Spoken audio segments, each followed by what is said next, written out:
So if you're talking about your co-wife like she's nothing, like she doesn't matter, what if it was you? Now, if it was you and she did that, she's wrong all day.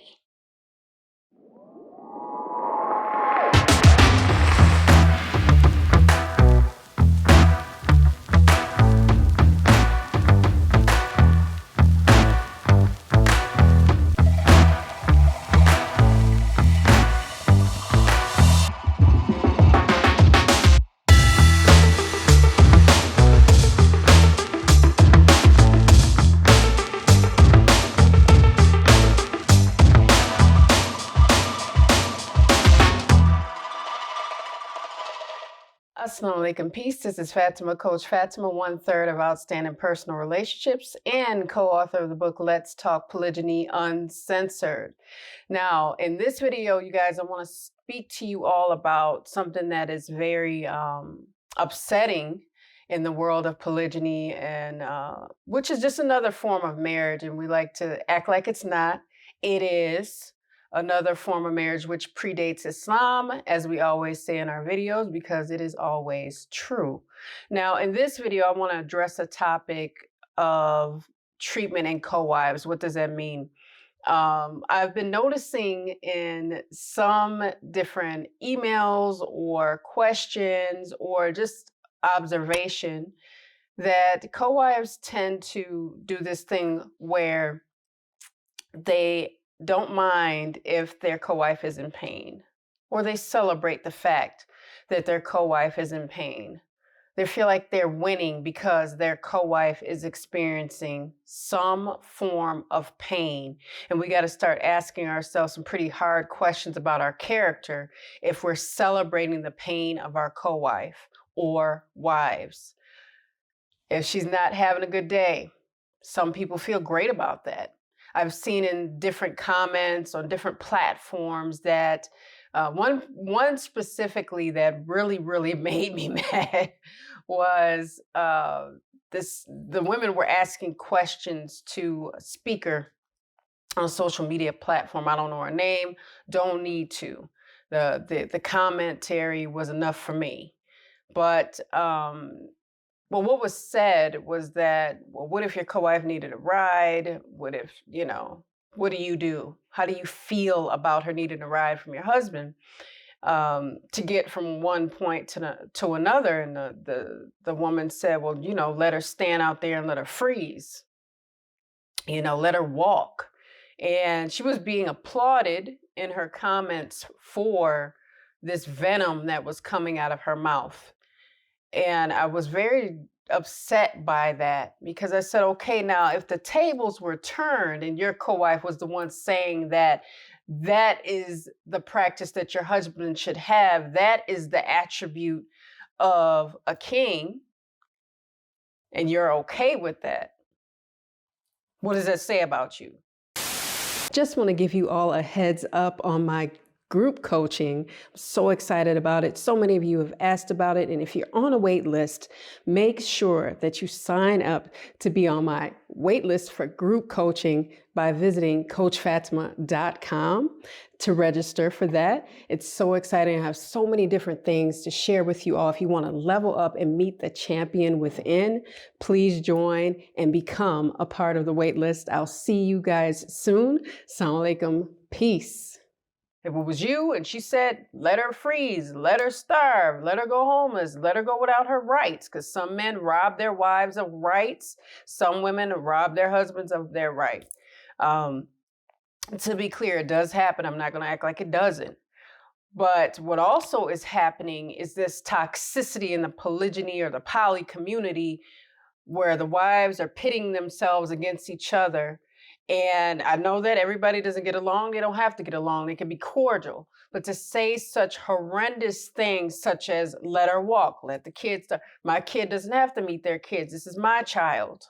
You have to think about the narcissistic nature of the words that are coming out of your mouth and the violence therein.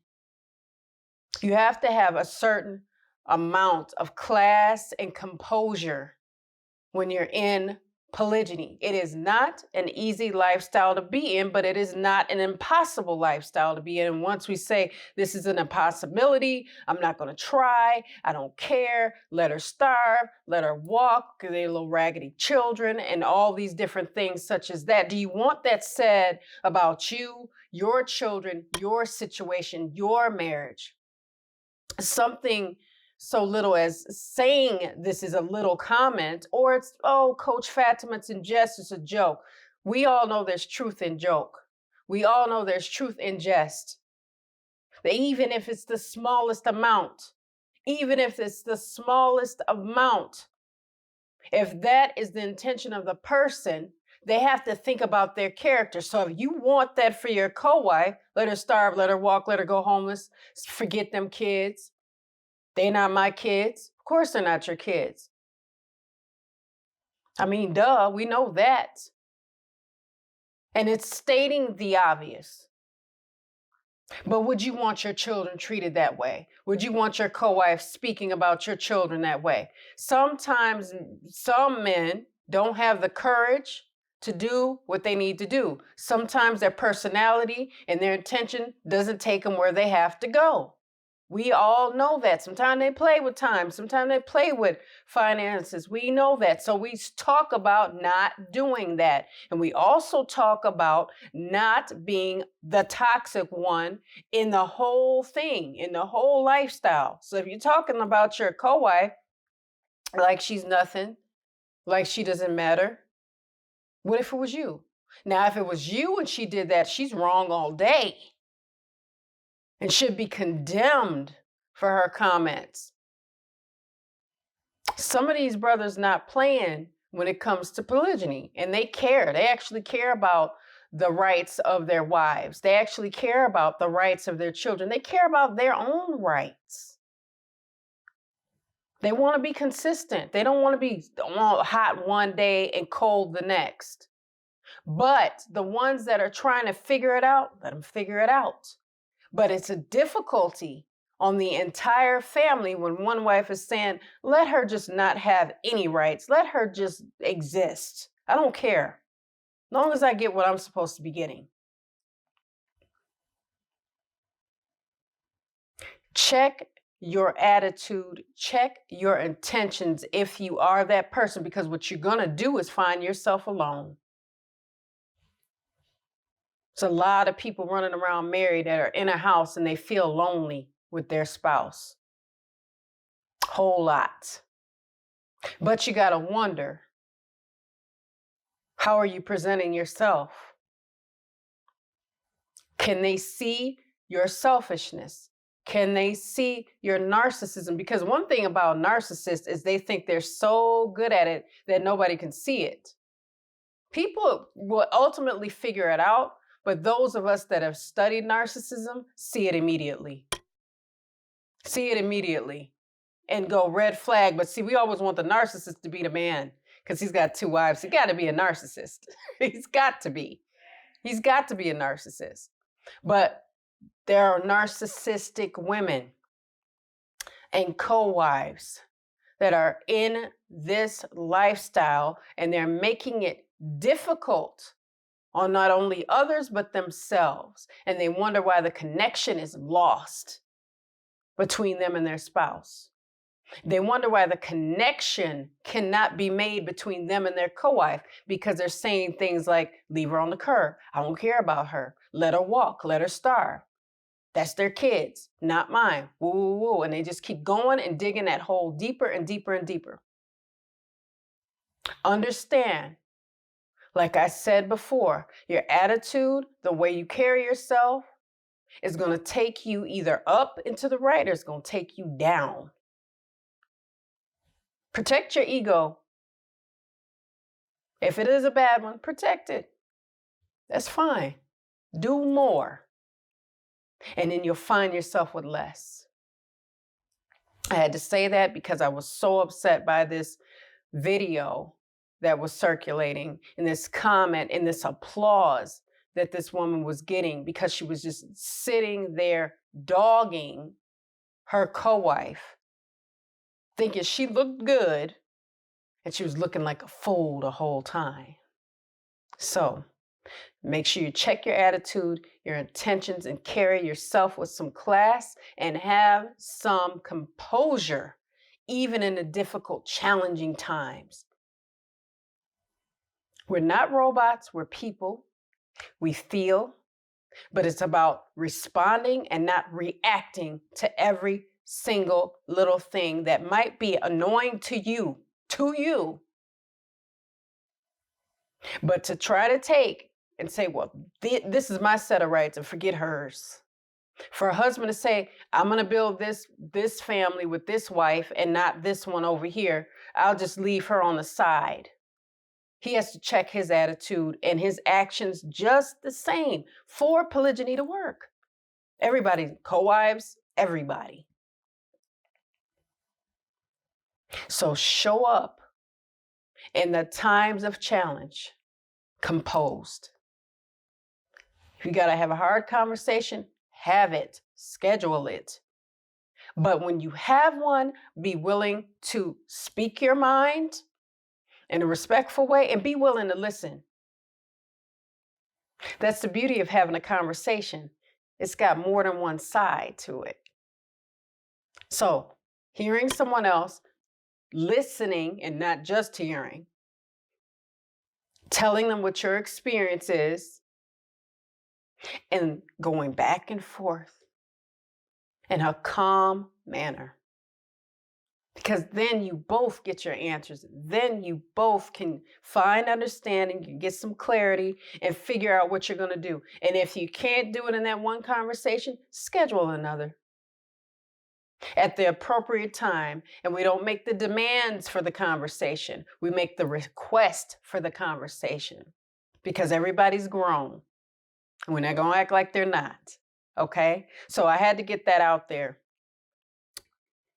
If you don't have anything nice to say, especially keep your mouth closed on a social media platform about your co-wife, because you never know how you might feel in the end about her. You never know how you might need her, and she might need you. So to say damaging things, such as let her walk, let her starve, let her suffer is what you're saying. Think about if it was you and the shoe was on the other foot. For those of us that are Muslim, salam, we should know better. We should know better. We have to be better for it to get better. That's not going to fall on our lap. I say it all the time. Some people might hate me for it, but you can hate me for something good that I do instead of something bad that I do. Hate me for the good. Now, with that being said, I hope you guys got some gems from this video. I know I can be rough sometimes, but that's okay. I need to be, because sometimes people can hear that better. And I like to get to the point of things, and I like to create solutions for issues, especially some that should not be existing. And these attacks on social media and spewing, like I said, venom from your mouth about co-wife, husband, whatever the case may be. If you can't speak about your situation kindly and with some class and with some self-control, be quiet until you learn more about how to do that and be more of an effective communicator, or do these things where you don't have a stage to receive applause, or you want this toxic praise from people who don't want you to win anyway. They want you to break up. You know, that's what it looks like to me. So make sure you guys are following us on our social media platforms. On IG, we're Outstanding Relationships, and on Facebook and YouTube, we're Outstanding Personal Relationships.